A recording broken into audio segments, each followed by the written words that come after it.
What's up, everybody? Welcome back to Afrojack TV. And I've got a handful of questions from people who are asking about training and like how to begin and stuff like that. So I'm actually just gonna give five beginner tips on how to start weightlifting, not necessarily bodybuilding or like trying to eat better or anything, just getting yourself to the gym and what precautions you should be taking in the gym as a beginner. So number one, once you get to the gym, the first thing that you should do is warm up. Whether you're going through the motion of the exercise or you're gonna do 10 minutes of cardio or a few minutes of ballistic stretching. The ballistic stretching or dynamic stretching essentially is those movements where it only takes 1 second. It's not static stretching where you're holding it. It's more of a ballistic stretch, like boom, very fast. So warming up before exercising is always a good thing to do. Prevents injuries, helps you perform better in the gym. Now you don't want to over warm up or like warm up more than you need. Then you start to lose certain elasticities in your muscles. You also could start your workout too early and end up hurting yourself. So take that into consideration. Number two, take time to learn the appropriate form for the respective activity or exercise. So in the gym, there are tons of people around that probably have been doing exercise a lot longer than you are weightlifting. Even if you're afraid to ask any of those people, there are people or the gym workers there. They're there to help you as well. If you need help with, like, let's say you want to learn how to do a bench press, they will be there to help you. They will go through the steps. First, you lie down on the bench, you put an appropriate weight that you can handle. Maybe you just start with the bar, and they will show you your form, where your arms need to be and how far spaced apart.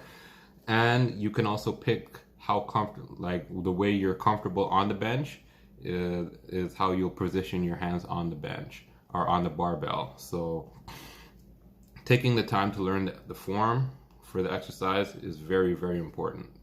That will help with reducing injuries and things along those lines. Number three, when exercising, use light weight to exercise. Use dumbbells, barbells. I wouldn't suggest using certain machines because certain machines can hold you in a certain position that can be unnatural. Not all machines do that, but most of them do. Doing lightweight or doing barbell and dumbbell are the most natural ways of doing an exercise. So if you're doing like a dumbbell row,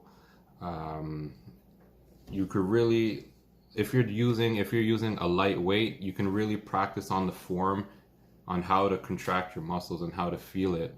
Or even on the dumbbell bench press, barbell row, like those type of exercises are the basics pretty much. If you probably know, they were using the dumbbells and the barbells way before there were machines, sorry. So getting in the habit of doing those will be great. Now, there are some machine exercises that are formidable when you are in the gym. So for example, like the lat pull down, there's the seated cable row. Also, if you're trying to do legs, you can do the hamstring curl. Honestly, for the hamstrings, there's not really many exercises that you can do. So using the lying one, I feel the lying one works the best for me. But it's not about me anyways. But using the hamstring curl, lying or even seated, it's all about the preference. So like just you'll have to pick between those two if you're trying to work your hamstrings. Even the calves too. So there are machines for calves. There's the seated and the standing. Sometimes every now and again you'll see a donkey, but like those ones are kind of played out. So make sure that you're learning how to use these dumbbells, how to use these barbells properly. from like you're gonna want like you're going to eventually use those machines like the chest press and certain back exercises and stuff, unless it's like a hammer strength, which is pretty good. I don't think the rest of them are any good. So yeah, that's that. After weightlifting, getting in the habit of stretching.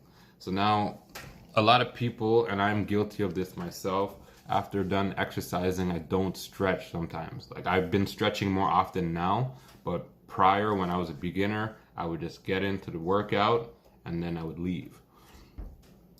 And you definitely want to stretch. That would help with your recovery. It will help with your mobility, because definitely after when you are working out and you go to rest, a few days later, you're going to be sore, yes, but sometimes you may find yourself a little stiff because your muscles aren't plying out or pliable, and not being stretched enough. So really working on your flexibility will help you maintain your body and actually increase your muscle mass, and it's just overall beneficial for you to stretch.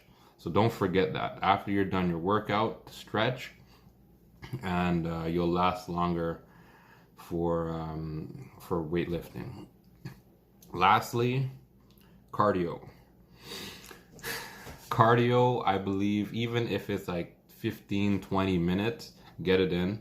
Your muscles also a heart, and as you get bigger, you want your heart to be able to be efficient and be able to keep up with the muscle, and not just the muscle, maybe the weight too, that your body weight that you'll be progressing with.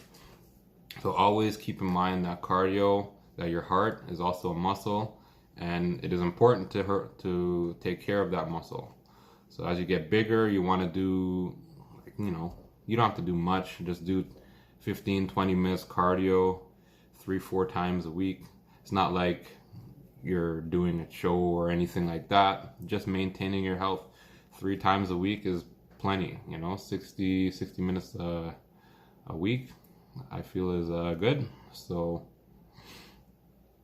yeah, well, those are my 5 tips, and I hope that they are helpful to you guys, for whoever's beginning.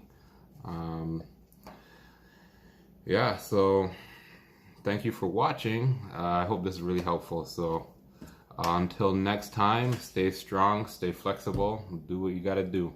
Yep.